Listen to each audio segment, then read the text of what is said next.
It's Wednesday, folks. Man, this is gonna be a fun day. During the show, it gets crazy in here. Yeah, you break all the rules. Dude, that job sucked. All of these jobs suck. The first order of business is to blame everything on the guy before me. When I arrived in the White House, I had a $1.3 trillion deficit wrapped in a bow waiting for me. So clean it has a little paper ribbon over the seat.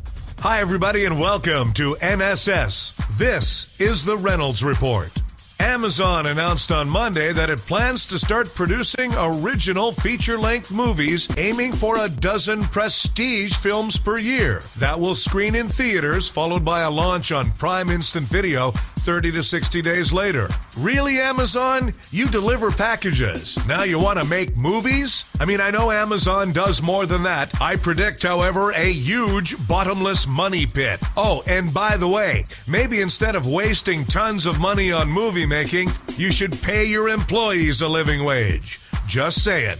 From our more than creepy file, more than 25 years after his death, it looks like Liberace is headed back out on tour, thanks to some technology. The legendary performer is set to make his return to the stage sometime this year as a sort of hologram, with his unveiling taking place where else but in Las Vegas. That's where Liberace made a name for himself as a showman. While this new venture may upset some of his biggest fans, the Liberace Foundation, and they don't get much more tight with Liberace than those guys, is actually behind the venture, even supplying Hologram USA with footage and materials for the program. Apparently, this hologram won't just be a typical projection like the ones we've seen so far. According to producers, this one will actually be able to interact with audience members. I'll just leave that there.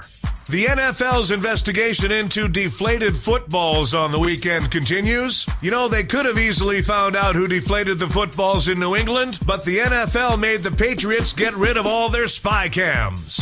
Hey, last week we told you about that dog in Seattle that is so smart it rides the bus by itself. Well, apparently it's not so smart after all. It left the Seahawks game 30 minutes early on Sunday.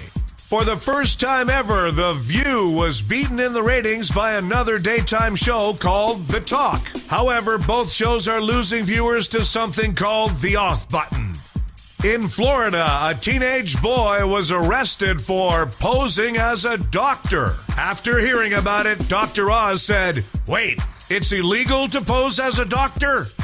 An 81-year-old Texas dude carried his lifetime savings of pennies to the bank, all 500 pounds. They were worth $816, almost enough to cover his hernia exam.